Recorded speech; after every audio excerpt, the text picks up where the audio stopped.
Welcome to Mapping the College Audition, a podcast where we explore the landscape of the college theater world and try to demystify this daunting audition process. As ever, I am your host, Charlie Murphy, director of MTCA, that's Musical Theater College Auditions, and today we have got a bulging episode full of Keenan insight for you.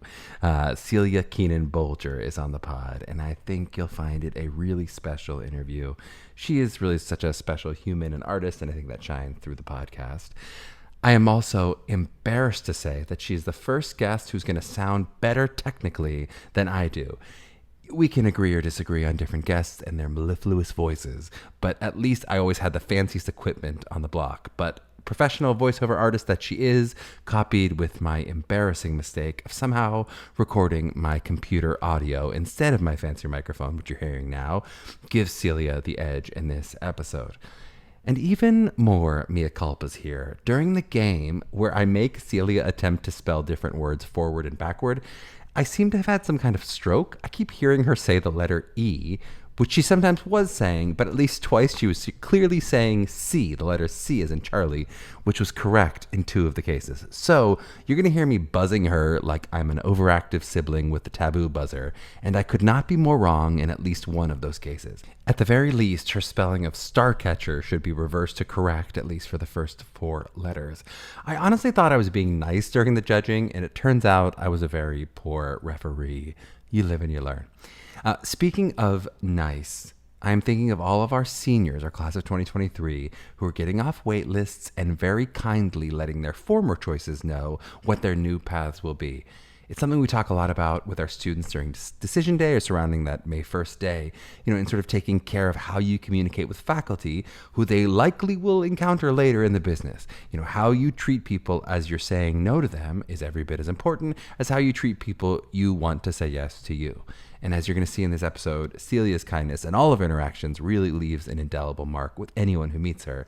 And that could have been our deep dive instead of our deep dive into vulnerability, which I do think you will really enjoy. But that idea of kindness really inspires me to tell the story of kindness that happened to me when I was around the age of many of you listeners. I was a freshman at Carnegie Mellon, and I was in New York City with my dad, and we chose to take in a Broadway show. Of course, for me, I always had to choose a play, and I chose John Patrick Shanley's Doubt with the amazing Cherry Jones, who we talk about in the episode. She played opposite Celia in The Glass Menagerie. She was fantastic, as was Celia. And I'd overheard this little rumor that Cherry's one of those people at the stage door who was really giving with time and would say hi to people. This before people took selfies, but maybe it would have been an autograph or just a chance to hi and shake a hand or that kind of thing. So after the show, I talked to my dad into going at the stage door so we could say hi. And not only did she say hi to me, but when I told her I was currently attending CMU, Cherry also being a CMU alum, she whisked me backstage, introduced me to the whole cast, sat with me in her dressing room for 20 minutes chatting about my career goals. And she kept telling me how I'd make a great Father Flynn one day, which was exciting to me beyond measure, and generally treated me as a 19-year-old, as if I was a future colleague of this multiple-time Emmy and Tony Award-winning actress. Those 15 minutes, those 20 minutes, whatever that was so meaningful to me and left me such a huge Cherry Jones fan for life, irrespective of her incredible talent, which of course would make me a fan in and of itself. And of course, I don't think she was doing this strategically so that I would tell this story on a podcast 20 years later. But you just never know when that good karma will come back around to you. It absolutely happens that some kid turns into some hotshot director and will remember how they were treated by a colleague or a friend when they were casting their next thing many years later. We talk about this in the episode with Celia and alumni networks, but kindness for kindness' sake is a gift to both the recipient and the giver.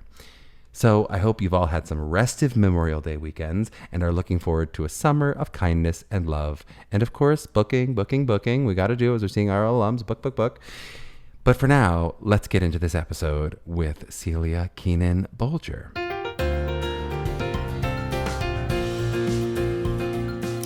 Well, we are so honored to be joined by Celia Keenan-Bolger. Celia has a BFA from the University of Michigan.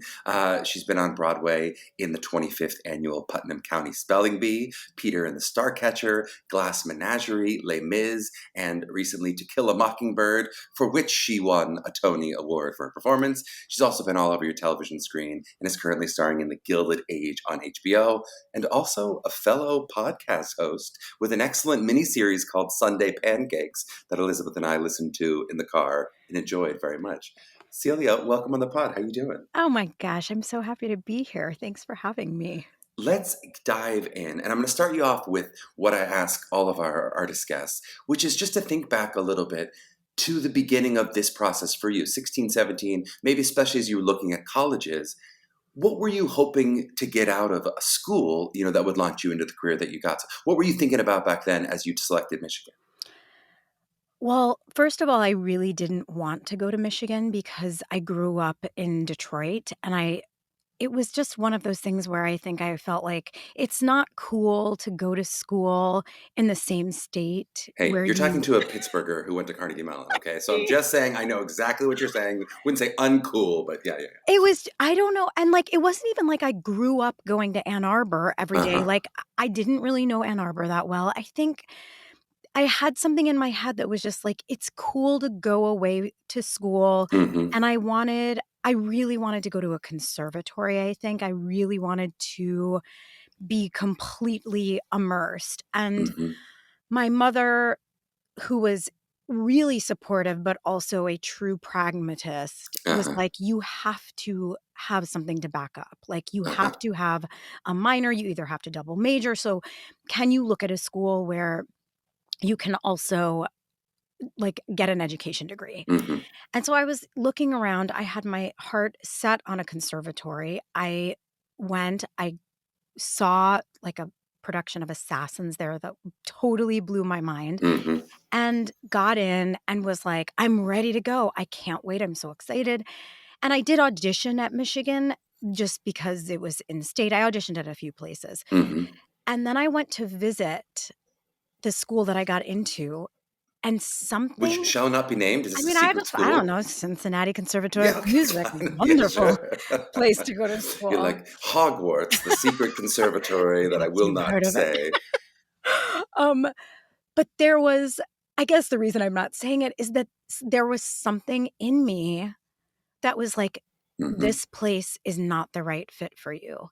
And I don't know, to this day, I'm not sure I can pin down what that thing was, but all I know is that it was the very first little bit of listening that I think I did to myself, which we could call instinct, we could call, Mm-hmm. who knows what it was, but it said to me after that weekend, you know what how I felt? I felt like I was performing while I was there. I Mm-hmm. was performing a version of myself when I was hanging out in the dorm. At CCM. Yeah, and then I went to Michigan for a weekend. I saw a show, full disclosure. It was not nearly as good as Assassins, Mm-hmm. and I was like, "Oh, boy." Like, I don't know, but I stayed in a house with, some upperclassmen like, invited us in, and I had the greatest couple of days, and I felt a little bit closer to me, Mm-hmm. and I was like, I think that feels important." And so that was how I chose it. It's such good advice, I think, for our listeners who are still, so they've just decided that this class of May 1st is just passed. They've just decided, but for the junior listeners and anyone who's not yet listening to this and hasn't made a decision yet, of like trusting your instincts, and especially because I think now students listening will be like, "But Michigan, of course you went to Michigan," but like it wasn't Michigan back then. Like it was Michigan. It was a well-known theater school. It was a good theater school, but it was not. When you went there, No, it wasn't like nobody turns down Michigan. no, Like and so for those who are making those decisions at these schools where they go, this feels right for me, but it's not necessarily the biggest name. It's not necessarily what I think I'm supposed to do. You got to listen to that instinct because it could be the new Michigan. It could be the that's new Texas exactly A&M. right. And that I think it's so and this happens throughout your career, like, just because something is good on paper Mm-hmm. doesn't necessarily mean that it is aligned with you and that you will be able to thrive there, that it's just because it was really good for a bunch of other people doesn't necessarily mean that it will be good for you. Yep. And that's the kind of advice that's so much easier said than done, because I say that and then like I watch Elizabeth turn down big Broadway auditions and I'm like, are you kidding? What are you doing? Right. It's just not right. I'm like, it's not. It looks great to our bank account. It looks great. What are we doing? But that's right. That's I think that's a career navigator with that kind of integrity is really important. But let's dive into the Michigan of it all. So, what was the school experience? We've had too many guests already go to the school, so we know some basics of the school. And we talked with Michael McElroy, who's the new head, about kind of what it's like currently. But what was your 4 years? What was the educational experience like for you?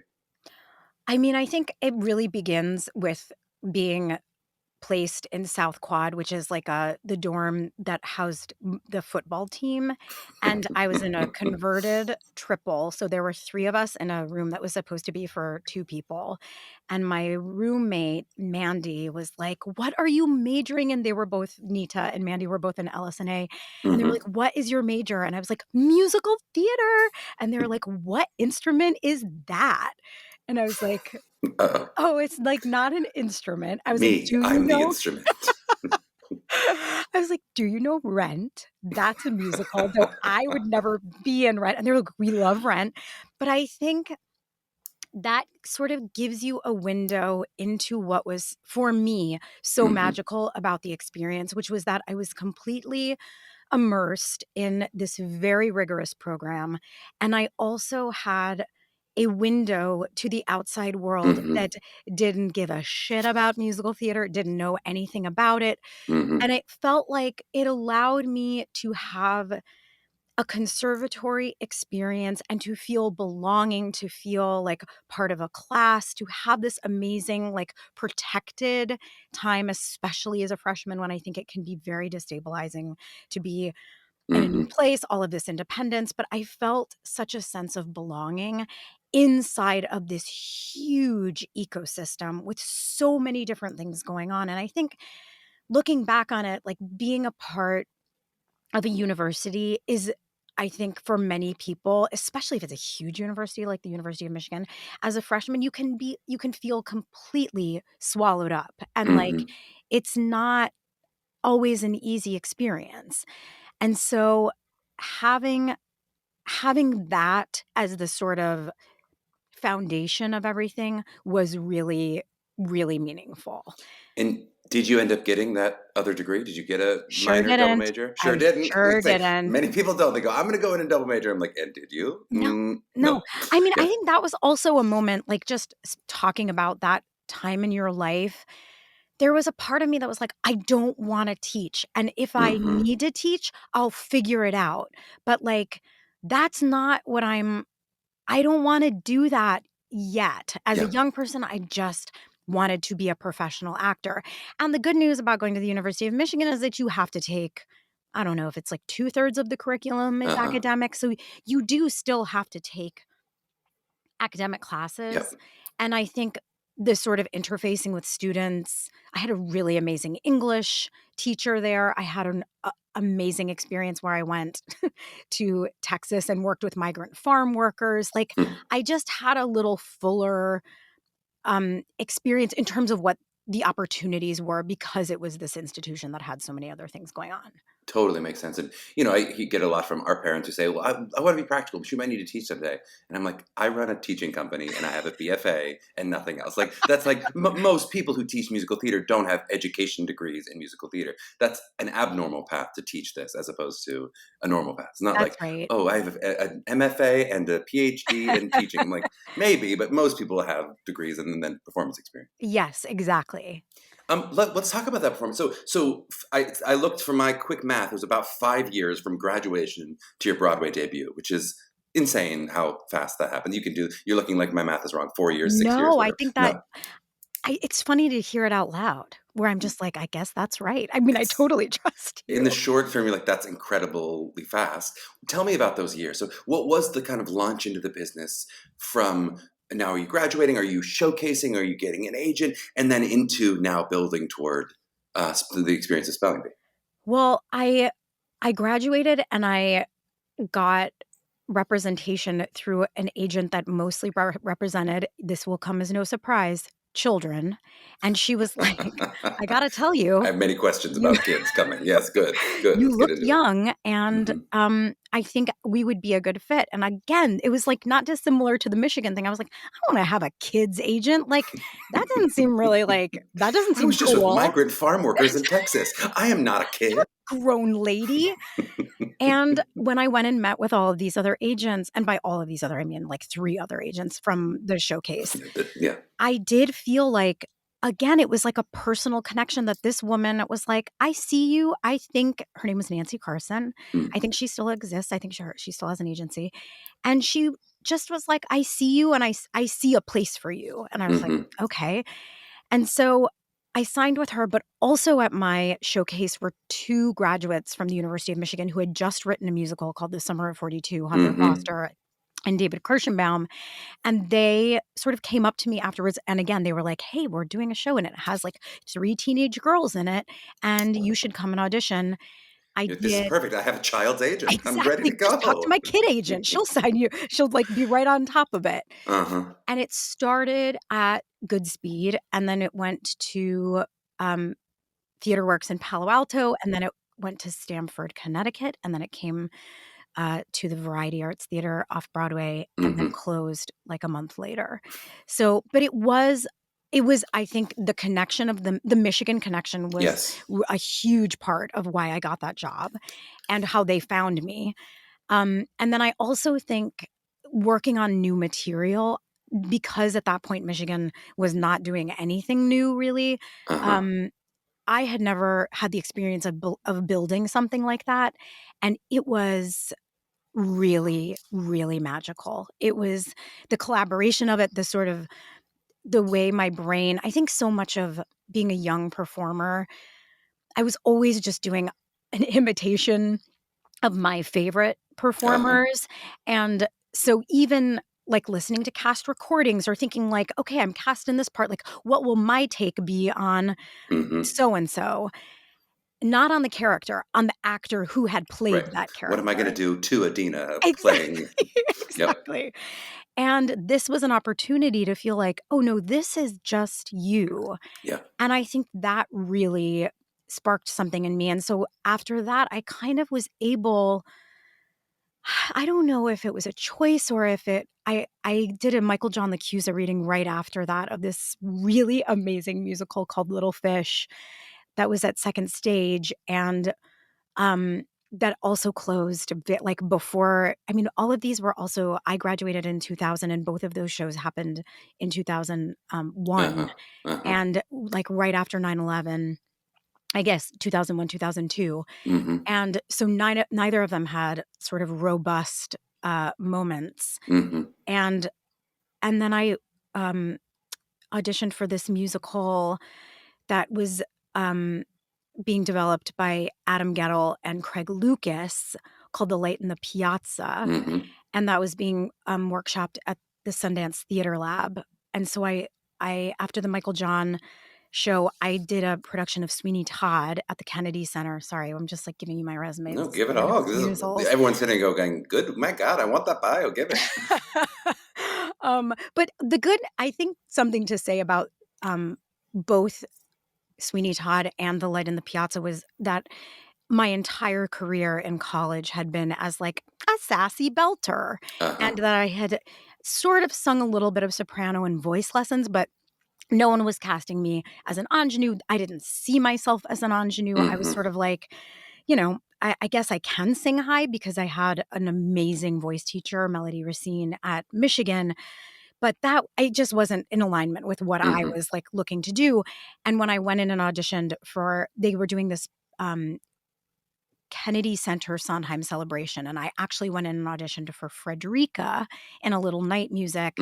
Didn't get it, and Tara Rubin, who was casting it, was like, "Would you ever want to, like, why don't you audition for Joanna in Sweeney Todd?" And I was like, "Well, I can't really do that, but like, sure."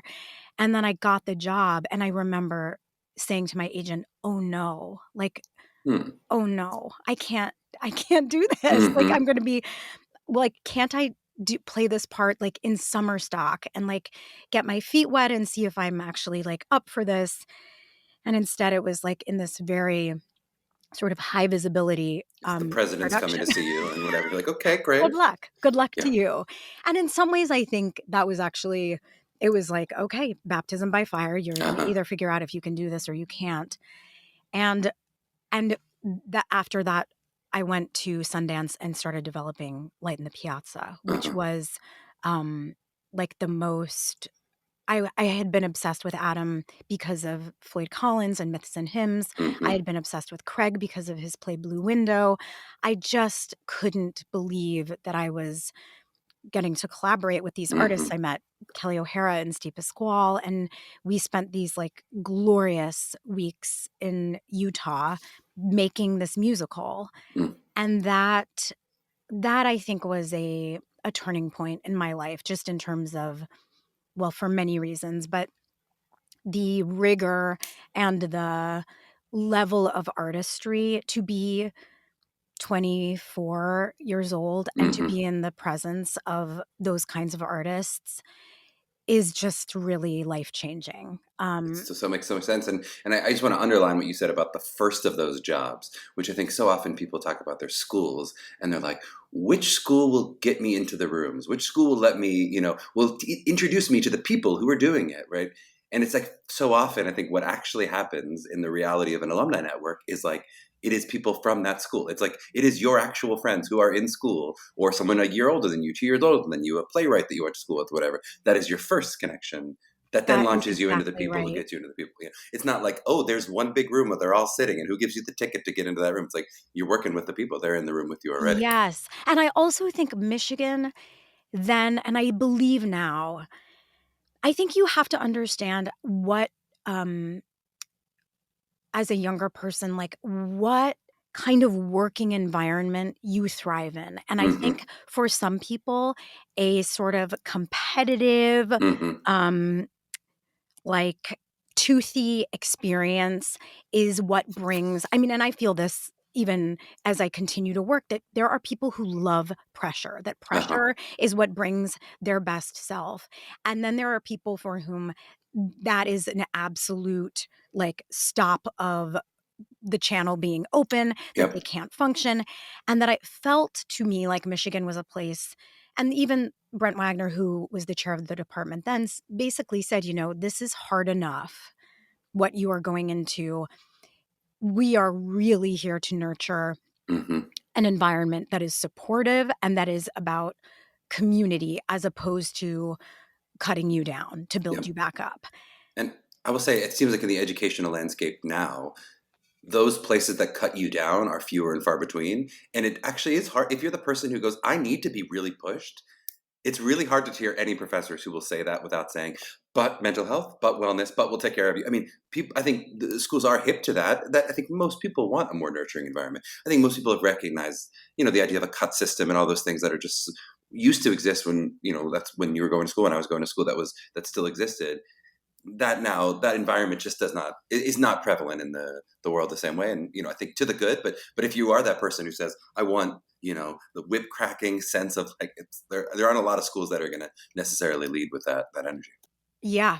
I think part of what you're looking for when you're looking for a school is the culture of the department, the culture Yes. of the place, because I think that does exactly what you're saying, impact once you graduate. Like, what is the network like? Are people still like trying to build things together? Are Uh-huh. they like, how is that going to carry on through graduation once you're out in the world? Totally true. I'm going to jump forward past spelling bee just because we had our mutual friend, the amazing Sarah Salzberg, on, and she talked so much about the development of all those things. But can we jump to, okay? So you do spelling bee, you get a Tony nomination as a very young person, right? What are you now thinking about that's going to lead to more, what eventually becomes more nominations and a Tony win in this amazing Broadway career and this amazing career in this industry in general? Because I think most of our students think, I just want to get to that point, which is, oh my God, I originated a role on Broadway. God forbid I got a Tony nomination, amazing. And they think then I've made it. But the truth is, many people get that, and then that's their only show. I mean, Sarah is about as successful a person as you could possibly be in the world, but that's her Broadway show, right? I mean, that's it. Like, it's Right. not like then there's six more. And most people, it's not like you do one and there's eight more guaranteed. It's just not the way that it works. What was those next steps of going, now I've reached this level, I want to turn it into a plateau or a step to the next place. How did you think about that at 25? I mean, you know what's funny is that my experience of being nominated for a Tony was so complex because and I remember being there and thinking like, "This is the dream. This is Mhm. like" I don't know that I grew up being like, "I wanna win a Tony Award." That was not how why I got into this. But once you're, like, in the industry, it is a huge deal. But because I had developed the light in the piazza, I Uh-huh. had been let go from the light in the piazza, I had gone on to do spelling bee. I had never seen I had not seen Piazza yet. So Mhm. I'm at the Tony Awards. Mm. Vicky Clark is across the aisle from me. Adam Gettle is behind me. And I'm thinking like, I helped build this Mhm. thing. And those people I felt very close to and also very much wanted success for them, but Mhm. also still felt sad Yeah, that of I course. wasn't a part of it. And was like, "You know, you could be watching this award show from your couch, Uh-huh. so you can also be grateful that you're here." So I think that was also just a great experience of being like, you have all these ideas, like, "If I can just get this, if I can just do this, then, like, everything will open up. It's gonna be this amazing experience." And my first Tony Awards were like the good part of those Tony Awards is there was not one tiny part of me that believed I was gonna win, and Mhm. so had none of that. It was Uh-huh. more just like, how was I gonna hold these 2 experiences that I had helped build and to try to feel grateful instead of sad. Mm. And, um, and that felt and then I felt myself felt punishing towards myself that I was like, "Just be happy Be that grateful, you're yeah. here." Yep. Exactly. I Um, mean, that was almost Elizabeth's exact experience of these Tonys, or last year's Tonys, or 2 years ago, whatever it is now, because of COVID. I think she felt the COVID, and for us that meant motherhood. So that she attended the Tonys 5 weeks after giving birth, and like as I was still like, but this is amazing, and we're here, isn't it great? And I think she just felt like I don't think she realized how much of a dream it was until she was there. And she's like, I didn't get to do a normal award season. I didn't get to wear the dresses. I'm pumping in the bathroom. Like, it's just not the yes. experience that I was expecting to be my Tony Awards. Yes, and I think that goes for so many Hmm. markers in a career that the sooner you can accept what is there and I mean, I'm not here for or I'm really trying to move away from the punishing of, like, you should feel better inside of this, but, like, the Hmm. acceptance of that and then figuring out, like, okay, so what do I do with that? And I think what's funny even when you ask that question, like, how did I build after spelling bee, like, I think because I did spelling bee for so long, I I wanted to do something else. I had never done 8 shows a week Hmm. for over a year. I did it off Broadway, and then I did a year run, and then I signed another 6 months where Hmm. I had an out, and inside of the 6 months after the year on Broadway, I booked Les Mis Hmm. and went straight into Les Oof. Mis with no break Oof. and was totally burnt out by the Yeah. time Les Mis finished and was vocally deeply fatigued as somebody who had I mean, I had great training, but I just Hmm. had not done that kind of and spelling bee was hard singing, Hmm. and Les Mis felt like such a break from Hmm. spelling bee, but the truth is, I mean, hindsight, 2020, but I should have taken a break in Oh yeah. between the I 2. mean, what athlete goes through a whole season and doesn't have an off season? Like if you've That's just right. vocally done 18 months of a show, Yeah, you need a break, of course. yeah. Yeah. And instead, I went right into Les Mis, and then I felt so stressed out about Hmm. my voice all the time, every morning, waking up worried, worried, worried, Just having to always vocal fatigue, or were y you, like, worried about vocal injury? Like, what was no, happening? it was vocal fatigue, and I was worried about vocal injury. I mean, I feel like I would go to my ENT, and she would scope me, and she was like, "It's like it's swollen." I Mhm, never called out during spelling bee, mhm, or like, that was it was a different culture, but there mhm. was a lot of stigma against calling out, Yep. and so I never wanted to miss shows, and then in Les Mis, my doctor was like, "You cannot do 8 shows a week. You have to do 7." Uh-huh. And so I had to talk to the producers. I was full of shame that I was missing a show, Wow. 1 show a week. And so when they asked me to like renegotiate my contract at the end of those 6 months, I was like, I absolutely cannot. I'm totally Mm-hmm. depleted. Mm-hmm. And then I did a show at Playwrights Horizons that was like a new musical. It felt sort of like less pressure. It was Mm-hmm. the sing was not as hard. It was this a musical by Michael Friedman, based on the movie Saved. And again, it was playing somebody in high school. It was like a younger person again. You still have the same agent, I just don't. nothing She's but like, kids. exactly, no Yeah. problem.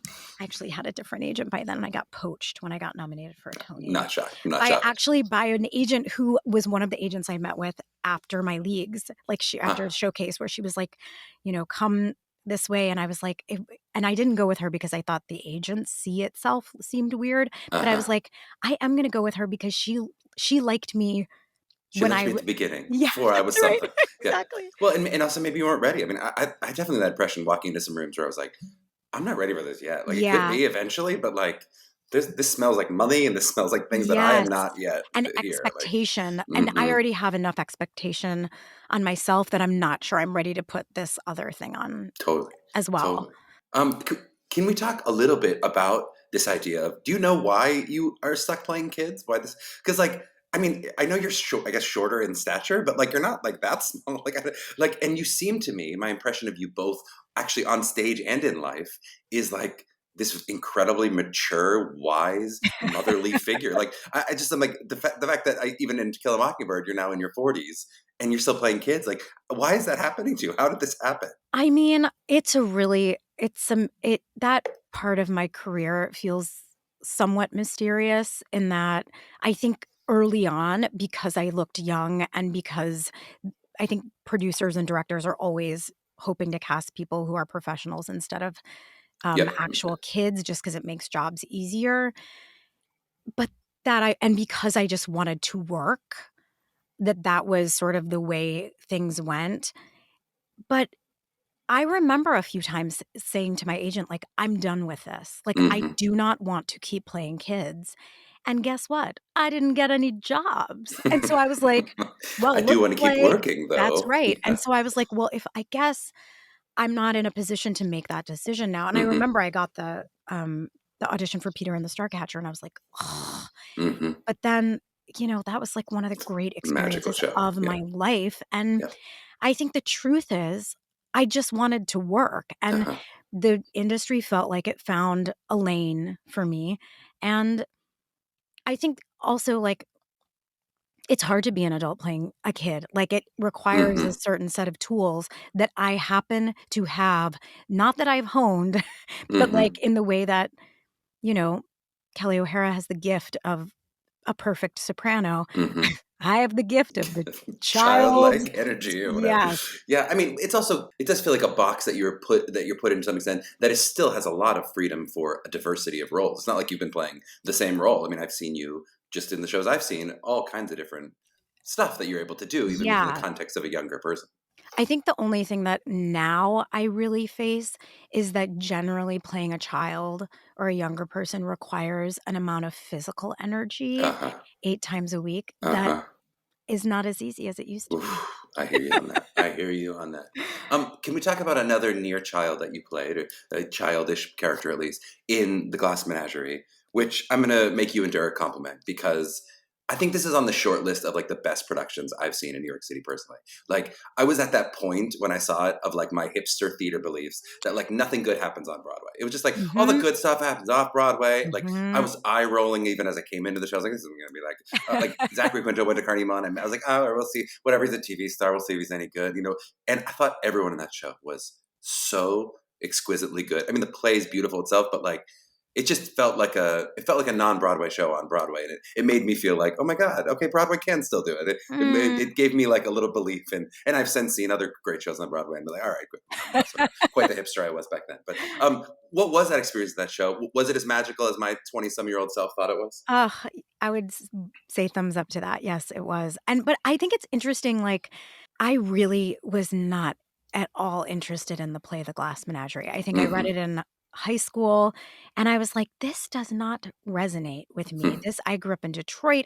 Had a somewhat, like, healthy, um, Mhm. family environment. Okay, there's no need to brag, Celia. Okay, not all of us have Everybody healthy family settle environments. down. Okay, not a weekly family Good therapy for for no you. reason. It's fine. Um, but I felt like this play is not for me. Like, this just doesn't really resonate. And so Mhm. when I got the audition, I auditioned because of John Tiffany, because I Mhm. had seen Black Watch, and I auditioned because of Cherry Jones. Mm.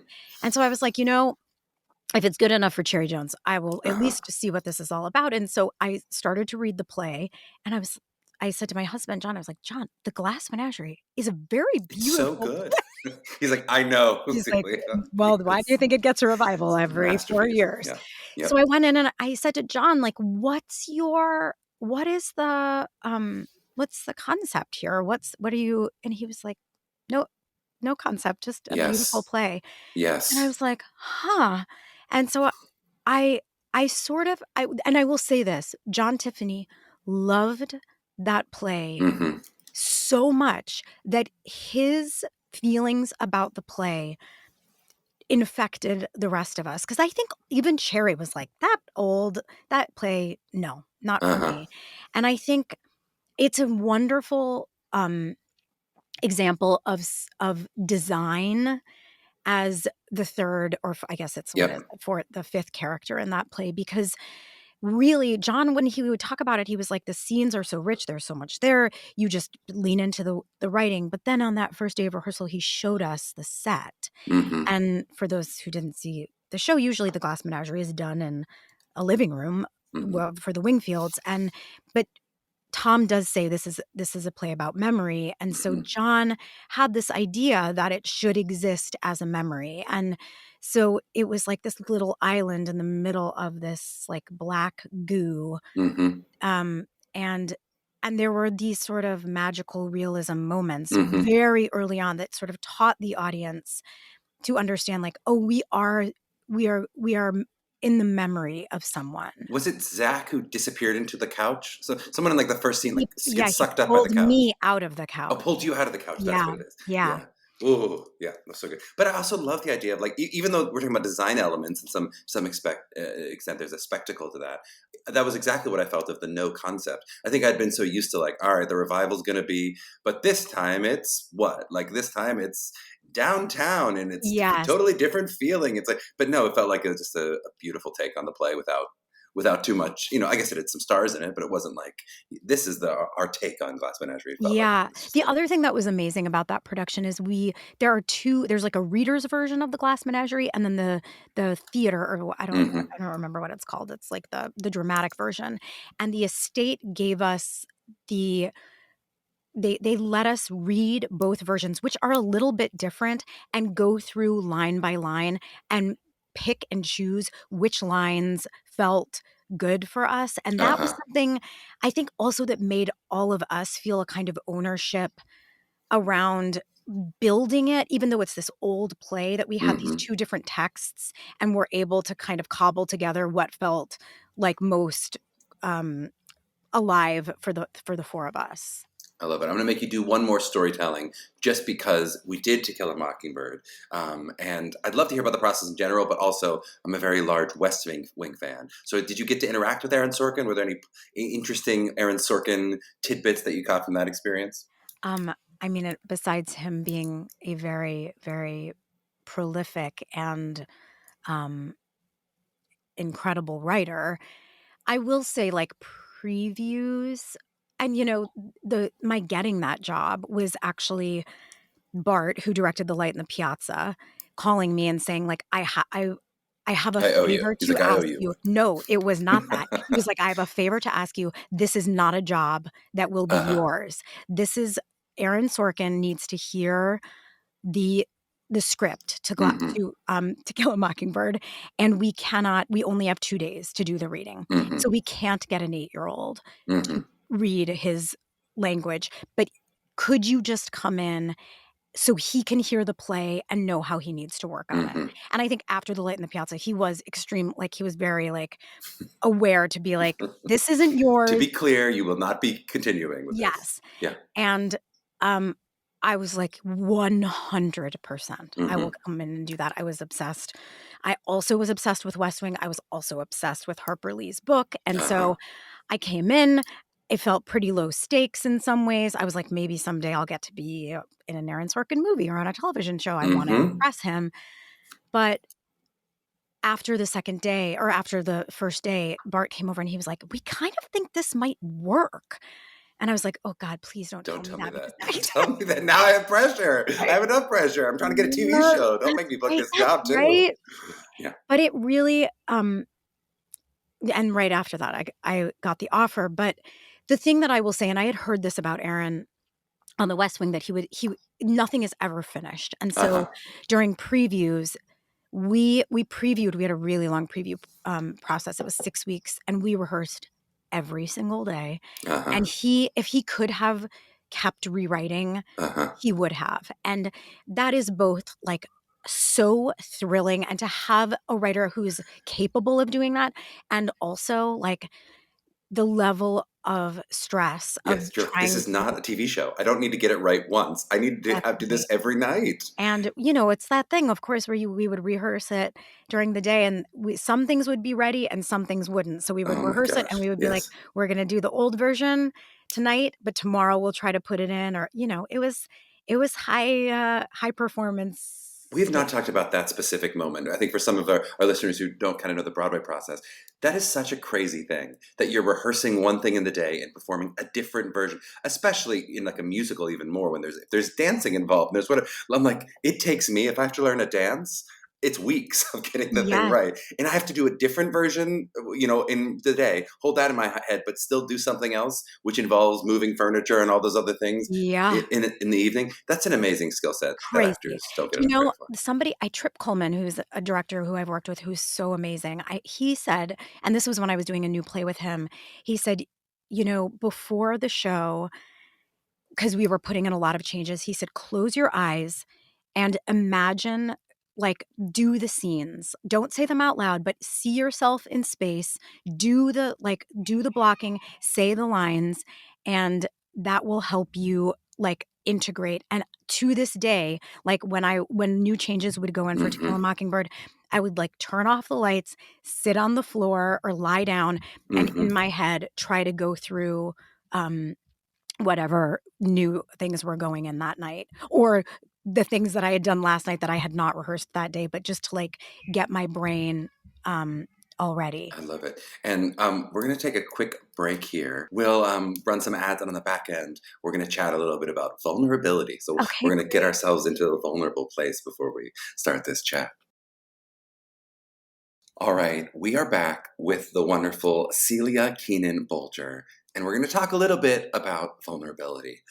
With each of our artists, I try to highlight a special skill or superpower of theirs, and I think you have many, but I thought we could do a deep dive on vulnerability, as I think it's something that you lead with so well, both on stage and in life. Like, I think you have mastered the skill of being available, which is in itself, I think, a huge skill, but even more so, that kind of ephemeral quality of like wearing our characters' hearts on their sleeves and emotionally taking us along for the journey. So, I guess my first question, to the point of what you're saying with Kelly has this kind of voice and I have the skill set of playing children, is this something that you feel like you consciously cultivated, or is this something that you feel like you just have always had? You know, I think it probably is something that was being cultivated when I was very, very young. With your healthy family relationships, Good for you. great, good Well, for this you. is what I'm gonna say about my healthy family relationships, is that that in all the health in my family, we were a pretty communicative family, Uh-huh. but big feelings were not something that were of much currency, Hmm. and so it was a more, like, sort yourself out and come back to me Hmm. um, when big feelings would come up. And my mother was extremely stoic. My father, very even, and particularly, I think, for a male, like, Hmm. not a lot of anger there, not a lot of, like, nobody was really losing their shit when I was growing up. And so as a kid, I think I found the theater, at a very young age, and I think realized that a somewhat expanded version of myself that wasn't maybe allowed at home, that was sort of big and feeling. And I mean, really, I think there's also something about the Midwest that so much, like, the worst thing you could be was like big for your britches, like to Mhm. take up a lot of space or to think that you're better than someone else. And, there were a lot of messages I think that my parents gave me that were actually really healthy and good in terms of like helping other people and thinking of the bigger community and not putting yourself first. But I do think in a development way, it does keep you small inside of a system. Mhm. And so having a place that I could go and not only like try on different personalities or have discoveries about different parts of myself, like, I think that that was really impactful, but then especially as I got older and was trying to understand my feelings and trying to, put whatever I was going through a processor, I realized that being a performer was like a lifeline Mhm. to that kind of work. And I think the truth is I'm trying to now bring my creative self even closer to my self that I think my capacity to be vulnerable on stage is is sometimes a stand-in for my capacity to be vulnerable Uh-huh. in my life. And that I think something I I know about myself is that I have a much easier time talking to you and telling you like very what might seem like personal or hard things, but that with the people that are the closest Mhm. to me, that letting them in can be another sort of hurdle. And that, it's funny, like with social media, I think Brene Brown talks about like vulnerability on social media and that just sharing that you're sad is very different with, like, a bunch of followers, is Mhm. very different than sharing that you're sad with your spouse or your Mhm. sister or somebody that you love, and I think that there is a safety around the vulnerability of being an actor Mhm. that is different than me being vulnerable with you or me being vulnerable with a group of students in a master class than being vulnerable, like, with my beloved. Ugh. And so I'm trying to kind of work from the outside in on this one and try to, like, merge more of my creative self with my self. Yep. That's so beautifully said. But and I mean, it certainly I've had that exact experience of like it's no problem to cry in front of 1,000 people on stage. It is hard to cry in front of my wife or whatever. That Yeah. experience is different. But as an actor specifically, how do we like how do we cultivate vulnerability, or how do we like, because I think a lot of young actors, they understand that vulnerability is a positive thing to bring to their work, but I think they're less clear on what that means. Like, I feel like Mm, anytime I've brought it up with a student, when I'm, hey, like, this is a positive thing, we want to be vulnerable in the audition rooms, they think it means that either they need to cry more, or they think it means like I need to have a breathier voice when I'm talking or whatever, like because I'm being mm. vulnerable, right? Like, I guess what does it mean to you, or does it that evoke when I say hey, your performances are really vulnerable? What are you thinking of trying to bring to your performances that make them feel that way to me, or that feel that way to the audience? I guess it really is like the practice of vulnerability as an actor just feels like the practice of presence, which Hmm. is, elusive, but that it really means that you're accepting where you are in that day, which is that I mean, I think there used to be a part of me that was like, "Leave the day behind," Uh-huh. and now it's sort of like the day might be an asset, especially if you're in a long run, 8 shows a week, that it's Hmm. like, if you've said the lines a million times, the vulnerability of just letting whatever you've experienced through the day inform the decisions of the evening, that is one part of it, but I also think it's really trying to not, I think vulnerability is letting go of control. Mhm. And so much of what we want to do, we want to be prepared, we want to feel secure. It's so vulnerable to be an actor that I think we Mhm. do a lot of things to make ourselves feel safe. And so it's like, on one hand, I think to be a vulnerable actor, you have to have done a certain amount of preparation so that you're able to, when the time comes, be in a real giving and receiving relationship with whoever Mhm. you're in a scene with or with the audience, so that you're opening yourself up to the possibility that things may come in or come out that you didn't plan. Yep. And I also think that just takes a lot of, that's just time. That's That's like time. the Yep. 10,000 hours in some Well, ways. you've segued exactly into my next question. I was going to talk about that balance of control or crafting versus that vulnerability. Is there something that you are trying? You said it takes a lot of work. Is there something that you're trying to craft, maybe in terms of a structure or in terms of a safety net with your scene partners, so that you're able to be vulnerable and allow that difference night to night, and allow, like, what walls are you trying to build to let you kind of run around inside of them, if that's the way Mm. you're thinking about it? I don't know that I'm trying to build those walls, but I think you know a vulnerable actor when you're on stage with them. And so Hmm. you return to them over and over and over again. Like, you can tell when there are people who are with you and who, no matter what, are going to hit the tennis ball back, even if it's like Uh-huh. the worst serve. And there are people that are, and I have been this person too, where I'm like, not tonight. I'm Not just a today. Yep. little checked out. Yep. But that, I think, you start to find it's less about the container, maybe. I mean, I think also there are directors who build a container where Yep. that kind of vulnerability, bringing yourself and bringing a more, making a brave space is valued. Hmm. And so that also informs, like, how free you feel to get to do it. But I really think so much of the relinquishing of control is feeling like you have a scene partner who's got you. And I If you feel like, trust them, you can do it. yes, Yeah. yes.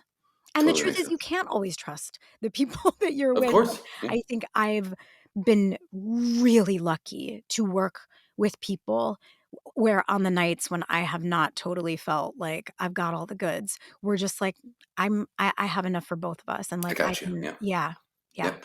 We talked about that with our last episode with Sean Allen Krill. I was in Parade right now. It Mm, was opposite Elizabeth and Jagged. And we talked about generosity. And it feels not that dissimilar to that of, like, I'm going to give to you to allow you space. And it allows you, we're talking about it maybe in the context of, like, I'll give you this moment, I'll give you this joke, or I'll give you this, but also that kind of playing back and forth that is about, I'm going to hit the tennis ball. And, I've got you, even if you hit it a little bit weird tonight, yeah. it means you don't have to have as much control over the thing and lets you be a bit more vulnerable.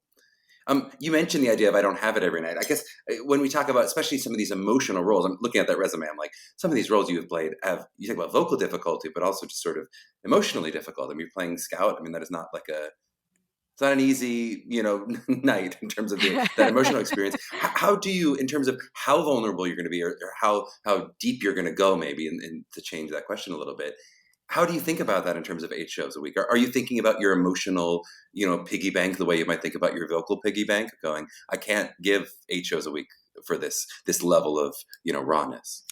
I mean, I think that it's it's a really good question, and I think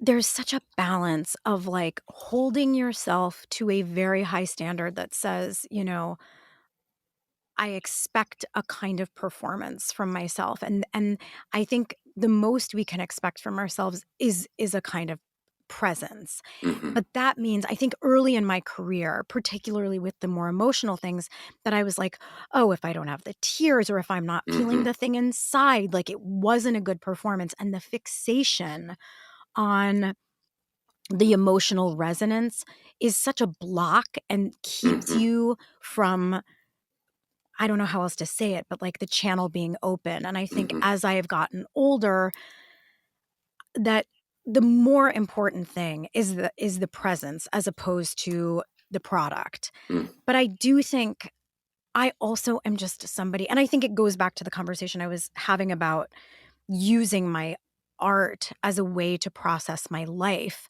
that in some ways it's not a coincidence that I've ended up in these emotional roles, because I think on some level I've sought them out, or I've even built Mhm. things in as a kind of release every Mhm. night to sort of get Yep. whatever it is that's like churning inside of me, like out of the system.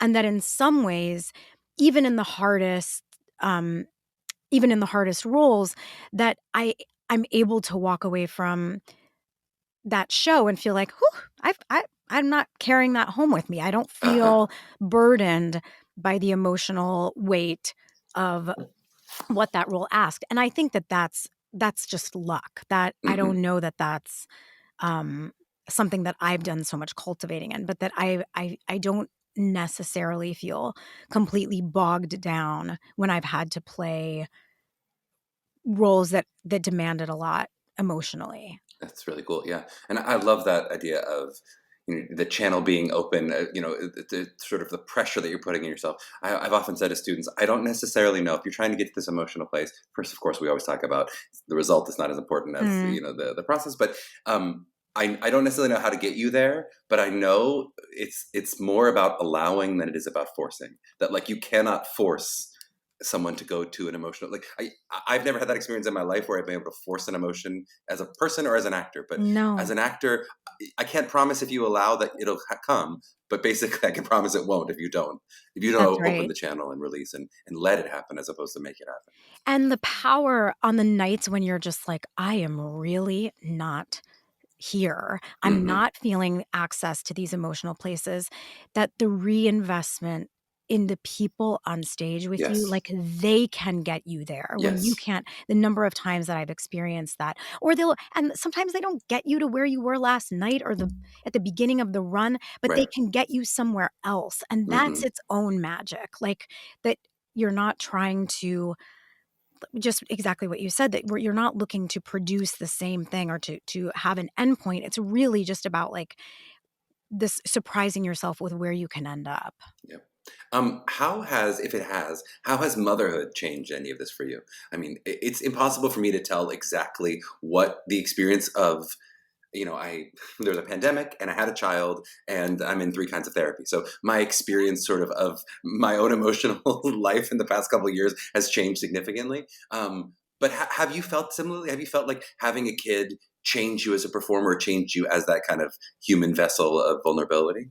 I mean, having a child, I think, is like one of the, I would say much more than getting married, that having a child, it transformed my life in ways that were not similar to anything else I had ever experienced. And I think Elizabeth and I have talked about this a little bit, but that I think there were a lot of women who said to me, like, "Oh my god, it's the great," this was when I was pregnant, they were like, "It's just the best because you don't care as much. You just don't care. You see, like, you don't worry about things as much." And I will tell you, for, like, the first 3 years of my child's life, I cared just as Hmm. much. I still I f I felt, if anything, sort of split, that I feel like part of why I am on this planet is to be an actor, Hmm. and that being a mother was taking me away from the thing that I love most, Yep. and that brought up a kind of deep shame Hmm. in me that felt like, "Oh, you're just an ambitious monster who doesn't, like, love her child as much as everybody else," and the Deep truth shame was, that you loved acting more than your kid, you felt. yes, well, Yeah, and yeah. I think the truth is not, it's not the way that I said it in my head was that, but it wasn't that I loved acting more than my kid, it was that I loved acting more than motherhood, and I Hmm. think there's a big distinction there, Mm. because I think the reason that women don't talk about how hard it is inside of motherhood is they're afraid of saying, "I don't like my kid," and, Mm. certainly there are days where you're like, "My kid is acting like a crazy motherfucker," but that wasn't what I was experiencing. I was not experiencing that I didn't love my child. It was that Yes. the activities inside of motherhood, and I will say, like, Oof. one of the biggest parts of it, I have built my life around a positive feedback loop. Uh-huh. In a room, I have the positive feedback loop of the director, of the other people that I'm working with, and then I get out onto the stage, and then I have the positive feedback loop of the audience, and I have Mm-hmm.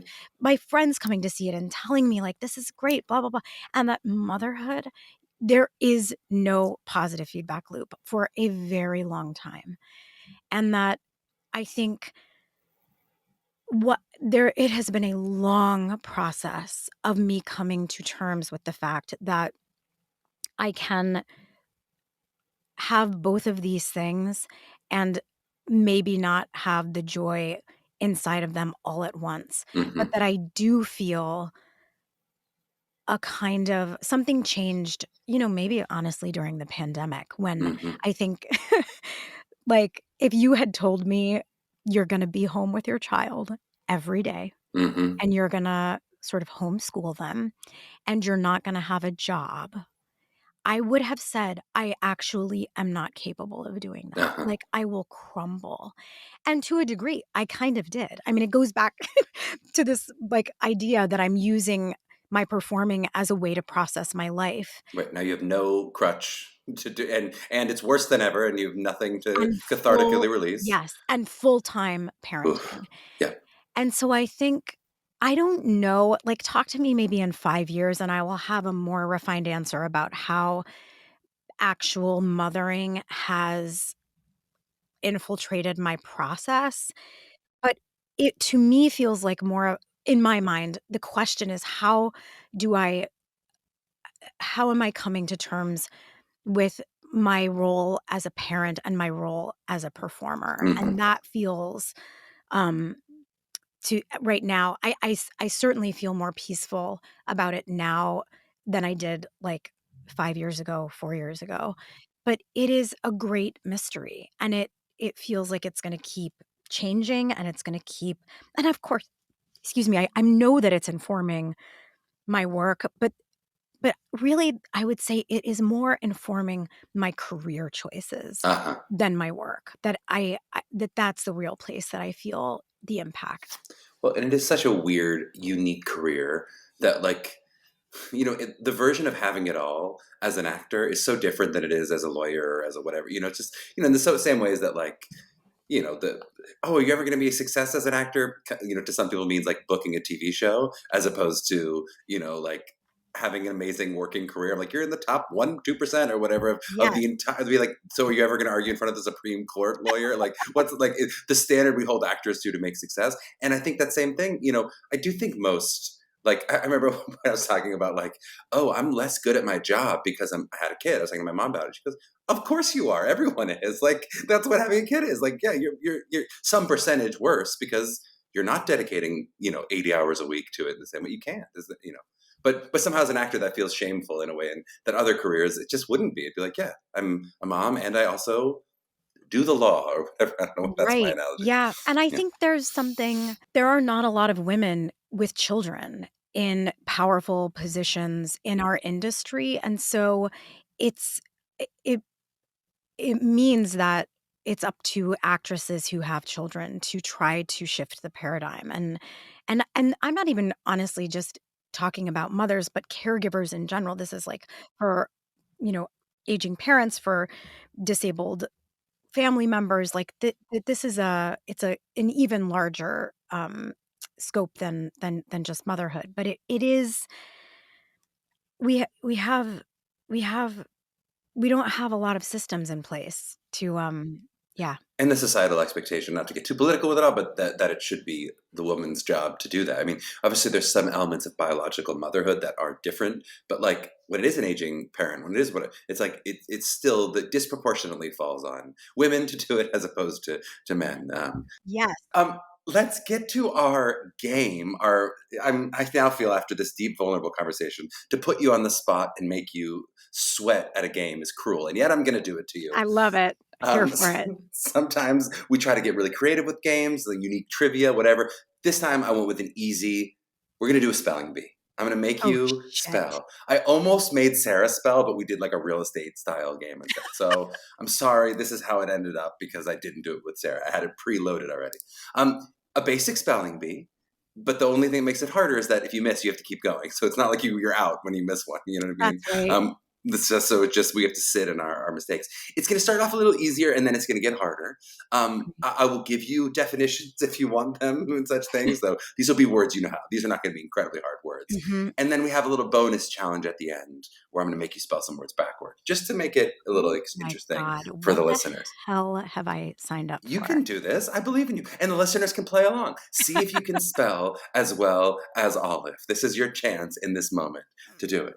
Good luck to all of us. Good luck to us all. The first word, not that hard. Are you ready? The first word is menagerie.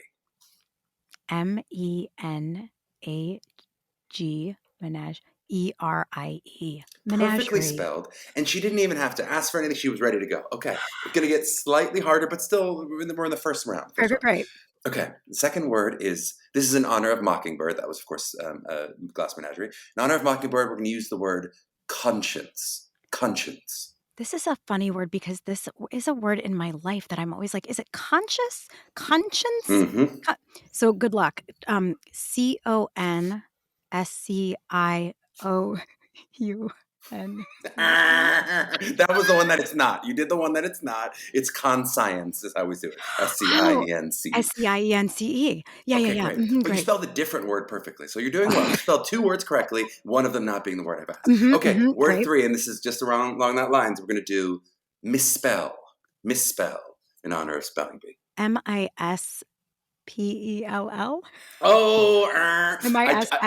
Celia, just so the listeners know, she really looked at me imploringly, like I would give her a hint. Like, what am I going to do? Like put a letter in the video? It's 2 S's. SSPELL. Guys, what are the most misspelled words? Great. You're going great. You're 2 for 3 or 2 for 4, depending how we're counting. All right, now we're going to do some characters from plays that you've done. Oh. All right. Marius Pontmercy. Oh, MARIUS, and that's where it's going to end. That was perfect. Perfectly spelled. I didn't say I thought you were asking me to spell Pontmercy. I was, of course, asking you to do that, but we're making the game a little easier as we go. We're like, if she can't spell misspelled, she certainly can't spell Pontmercy. You had a 50-50 chance of getting misspelled correctly. Okay, how are we going to do with, from the Gilded Age, Rockefeller? John Rockefeller. I wouldn't know. I would have gotten this one wrong. I looked it up. ROCKEFELLAR. Oh, did you have an A at the end? No. Yeah. No, that was an E at the end. ER. Oh, yeah, ER. No, but the hard part I thought was I would have put an A. I think I would have done Rockefeller. Yeah, but you got the one E right, but the harder E wrong. Wow. All right, we're going to make it a little easier, and I realized I never asked you about the glorious moment of winning an Antoinette Perry Award. How do you spell Antoinette Perry? Oh, shit. I would have gotten this wrong, too, I think. ANTOINETTE. Perfectly done. Oh, I'm sorry. Done. And then I spell Perry like PURREY. Patty. PAR. Okay. Then I even hesitate to ask. This was going to be my hard one. Logane Schwarzengrubenier. Oh, LOGAINNE. Perfect so far. SCHWARTZENNAIRE.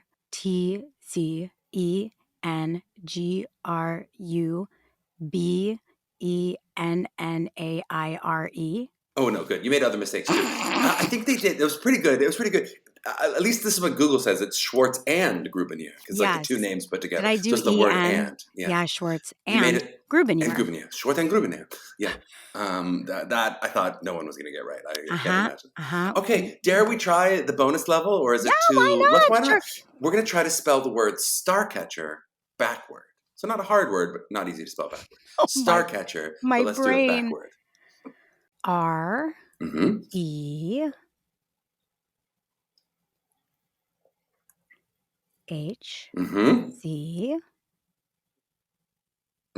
There's an E after? No. We're going back. You went backward and then forward again. That would start. All right. We'll try another one. We'll try backward. Mockingbird. D.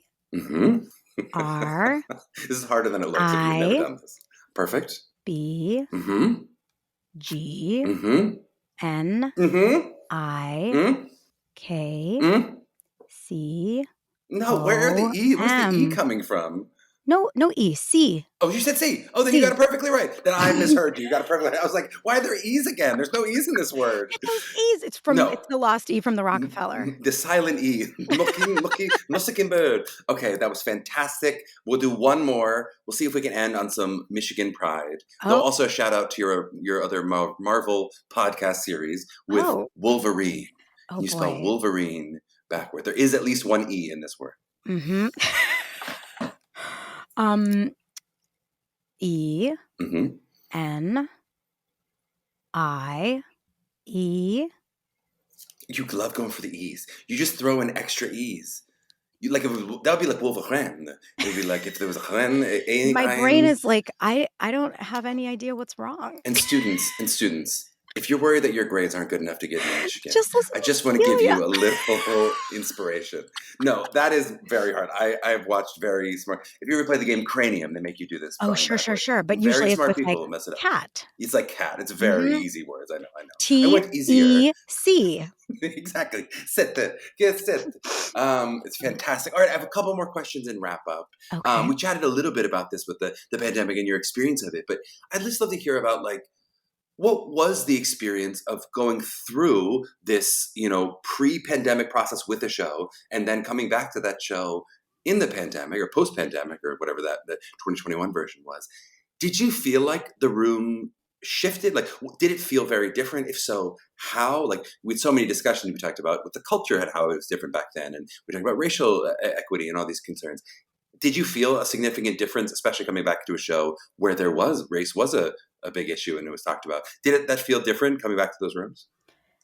It did. And I think that was sort of the main reason that I wanted to do it. I feel like because of all of the so much came to light during the pandemic. And of course, I had just finished To Kill a Mockingbird and was able to reflect on the ways that I was a participant, that the production was a participant in some harm, and also the ways that this is, it's, people say, like, does it matter to win a Tony Award? And I think the truth is, it doesn't. But for me, that award gave me a little bit of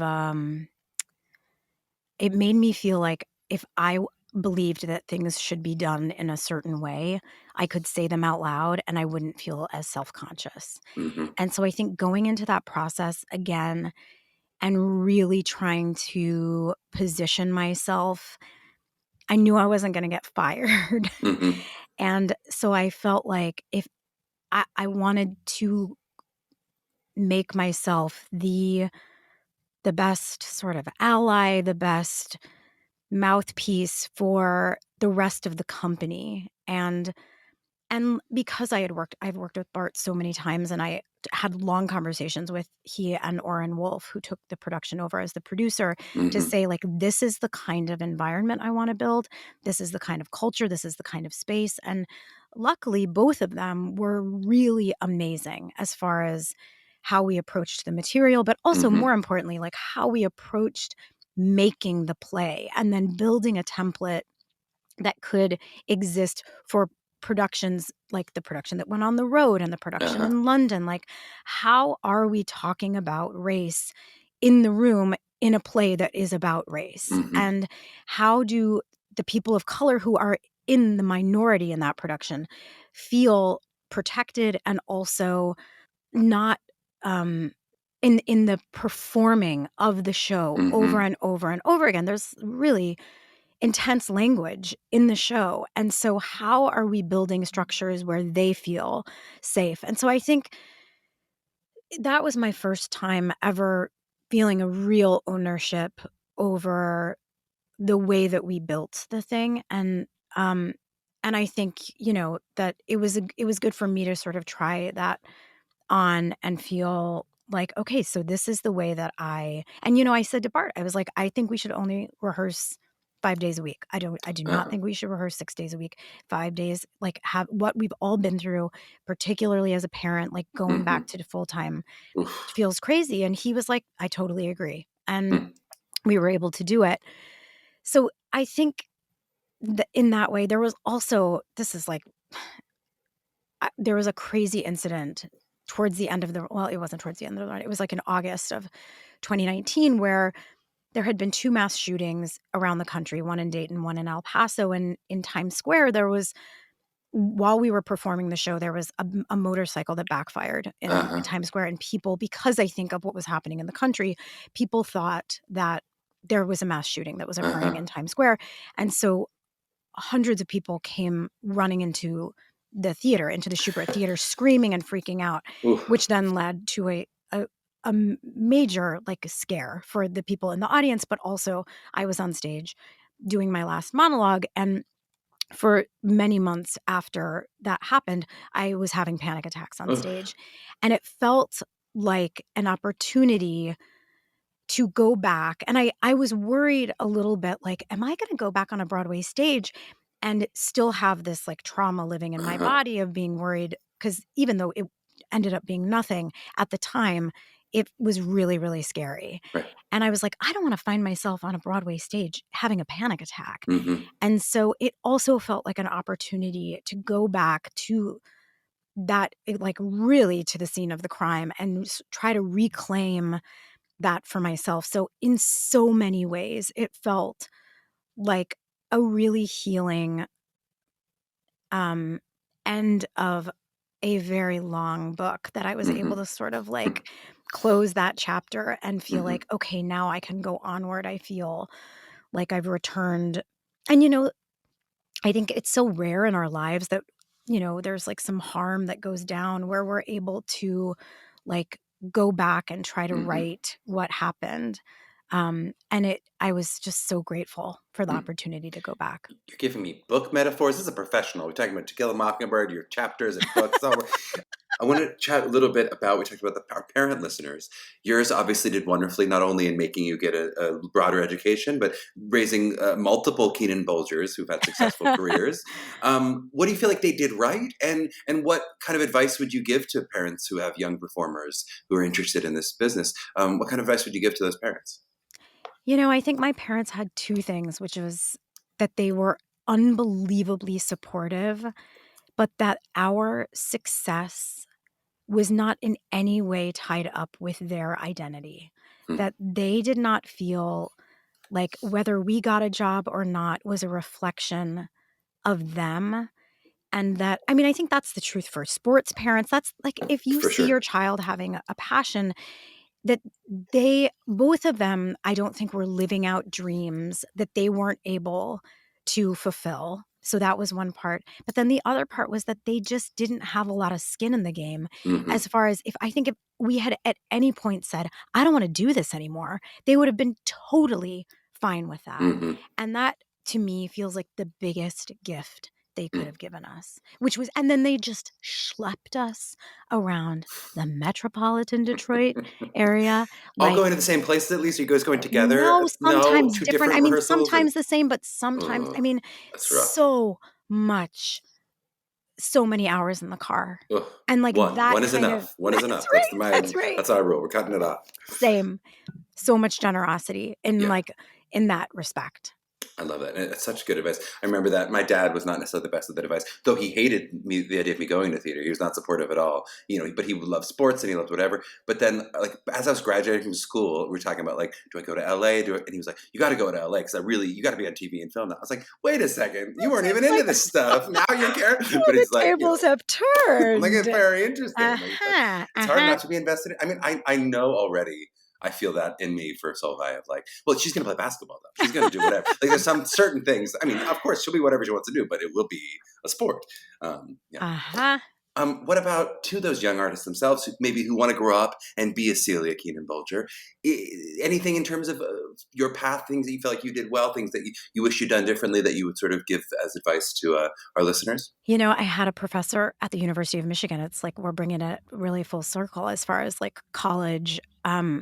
His name was Jerry DePewitt, and we had a class called Sophomore Performance, and on the first page of this big old stack of just information and work that we were going to do for the whole semester, it said, the key to success is the graceful execution of Plan B. And I think that in my career, like there is so little that you can control. And there are so many ways that things are going to go in a different direction than what you expected that you just don't have any control over. And so the real question is, what do you do with what you've been given? And I think that to this day is something that I just really continue to try to come back to.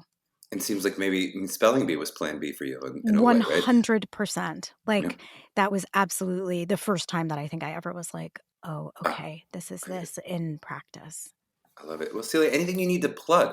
Are we getting more Sunday pancakes coming up? I mean, where can we be checking you out, listening to you? We're going to be I following mean, you at Celia KB if we're Instagram people. I've not been on Instagram for a year in an effort to Well, like reclaim my it's good. Follow Celia so that you get to not have as much on your feed. It's good. We're clearing your feed right. out as much as possible.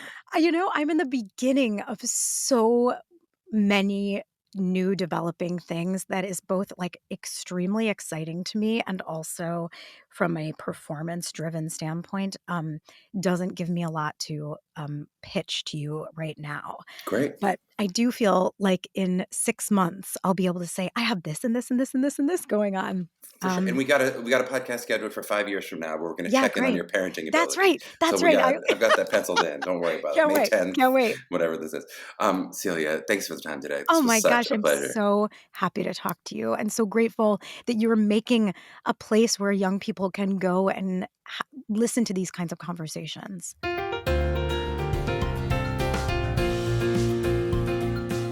Oh, heck yeah. That was a juicy episode. I hope you enjoyed Celia's wisdom as much as I enjoyed chatting with her.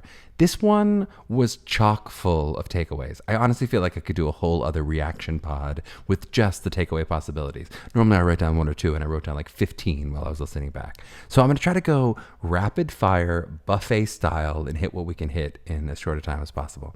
I'm just going to start by underlining what she said about parents not wrapping their identities in their kids' success. Boy, is that a good note for me to hear as I embark deeper into parenthood. You know, I see how my 2-year-old already reflects back exact intonation and emotions as she learns. You know, the importance of her thinking, Elizabeth and I feel she's doing a good job as she, gives herself a pat on the back and says, good job, Solvi. Just the other night, she was angling for a good job after using the potty, and she tried this tactic of complimenting everything else in the bathroom. She was like, good job, soap. Good job, water. Good job, Solvi. Which, of course, she was doing a good job. Of course, she was a good job for trying, of course. But all of which really to say that our kids really internalize all that we do. And not necessarily all that internalization is traumatic, but it is deeply ingrained in us what our parents desire for us, right? Even if our parents don't actively press those desires into us, the weight of their expectations and their hopes is felt even when it's not articulated to the child. And I've certainly seen that with the MTCA students, where I can tell they do want this life, and they love this art form, but their primary motivation sometimes in the college process is trying not to disappoint their parents, who have spent all this money and all this time and done all this research, and now the parents are deeply invested in the process for their child. It feels like an infinitely difficult line to walk as a parent, to be present and supportive of your children, but not to get so wrapped up in their success that it becomes a part of their identity. And as Celia says, this is true for many things beyond theater, whether academics, sports, etc. My parents were pushing so hard with academic achievement that almost certainly turned off both me and my brother from more academic pursuits because the pressure wasn't as high to achieve what they did, right? I got to forge my own path with theater in a world they didn't understand, and that was really comforting to me compared to trying to be a world-renowned science or law professor. I also just want to highlight what we talked about already with connections to alumni, but I think it's a point worth saying multiple times. People think reputation when it comes to school is about what other people hear when they say the name of the school. So this idea of like, oh, if I go to X school, people will hear X school and then give me jobs. And I won't say that that doesn't exist at all. If you hear a name like Michigan or Carnegie Mellon or Juilliard or whatever, that you could potentially get in some doors. That's the most, get in the doors. You're not going to get any jobs. But I think people also way overrate the amount of times that even that effect will happen to their career versus the times that it'll be specific people they went to school with or specific people they know, right? You all heard, if you listened to Dan Wescher's episode, him founding Pigpen with his classmates, how that directly can be true. But I think that goes back even further than things like, going to college with a playwright who then eventually gives you a job, though that can happen, right? I love that Celia felt that the student body at Michigan were more her than the people she met at CCM. That is a totally valid way to choose where you end up. I always say the biggest distinguishing factor from school to school is the student body. Yes, of course, curriculum can differ, or faculties, or facilities, but when you're talking about the programs that so many of our students end up at, they're often excellent across the board, or excellent at least 2 out of those 3 things, or that are most important to the student. Where they can vary significantly is the student body. And you will learn so much more from your fellow students than your teachers when you're in college. I know that seems crazy, but it really is true. Of course, the lessons come down from the professors. Again, I'll say it again, the vast majority of which are excellent at all of these programs. But the differentiating point is the actual learning process you'll be doing in the trenches with your classmates. They are who push you and support you and guide you the most. Again, faculty and administrators and such things, they do matter. But if I had to choose one of those groups I vibe with the most, I would always choose my fellow students. And then, again, getting back to the career point, those will be the exact ones who give you jobs, much more than your professors will, or for the most part, than complete strangers will until your foot is in the door, right? Some of those people who were strangers, of course, you get to know them, and then eventually they'll become friends and get people who give you jobs. But those first couple jobs out of school, almost always there's some connection that goes beyond just, I saw you in a showcase or I saw you audition for me. Okay, true rapid fire on the other notes of stuff I had. I did also really think that playing kids thing was so excellently put by Celia. She wanted to go away from the idea of playing kids, but then she thought to herself, I guess I'm not in a position to dictate this specific thing if I want to keep working. That thinking is a really smart understanding of the economics of theater. Too often, actors make this narrative, emotional, personal decision out of what is an economic one with basic supply and demand. Often you'll hear this phrase we get promoted to our own level of ineptitude. And I think actors way too often think that way. They think, I'm getting cast as this a lot, so let me run hard in the opposite direction to stuff people don't want to cast me as. It's really hard to balance that, what we've been talking about. You don't necessarily want to get pigeonholed as exactly the same thing, but also to try to figure out, especially early in your career, where are you getting positive response from the energy you're putting out? And I really love the way Celia talks about navigating that, within one box of playing kids a lot, but then gets to play this incredible array of different characters and stories within that possible limitation. And if she had turned down Peter and the Starcatcher or To Kill a Mockingbird just because of the age of the character, she would actually have been the one who was limiting herself and not letting her play all the amazing roles that she got to play. I also do just want to give a short shout out to Celia in terms of the way she talked about creators like Adam Gettle or Craig Lucas. I was talking about this with one of our MTCA coaches the other day of how many young people still don't really know storytelling creatives, but only know other performers. And while there is nothing wrong with being obsessed with a fellow performer who, is an idol, it's important to pay attention to the work of art as well, especially as our attention span diminishes. You don't want to only know people from YouTube clips or, God forbid, TikTok reels. You want to know the whole musical and the composer, or God forbid, do we know any playwrights, right? If you're going to do this specific art form, it's not an art form of 2-minute arcs. It is an art form of 2-hour arcs, sometimes 2.5, 3-hour arcs, right?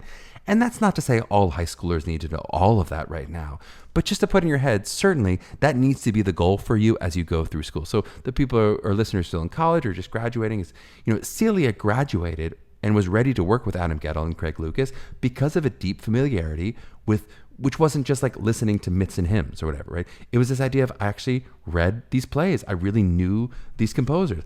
And that kind of knowledge of the world you're stepping into is really important as you emerge from college. So you have an understanding of what you're going in for with one play or with this musical. This feels like it's in the style of this. This feels like it's this kind of tone, etc. And my last takeaway, my God, I know a lot of takeaways, is just about therapy.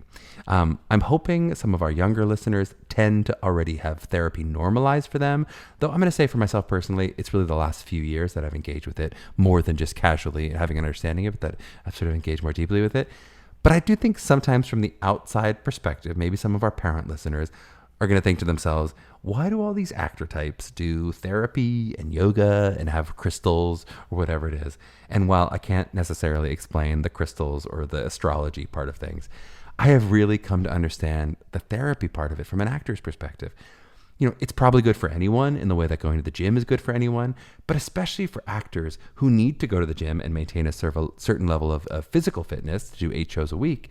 It takes a real mental rigor to be able to continually access these vulnerable parts of ourselves, to bring ourselves thin-skinned to our characters without tipping over into being thin-skinned ourselves in real life. To be able to handle the ups and downs of this business with dignity and not get washed away, but stay soft enough to be able to take these emotional journeys night to night is not an easy task. So yes to stuff like therapy and yoga, and not just for the core strength benefits.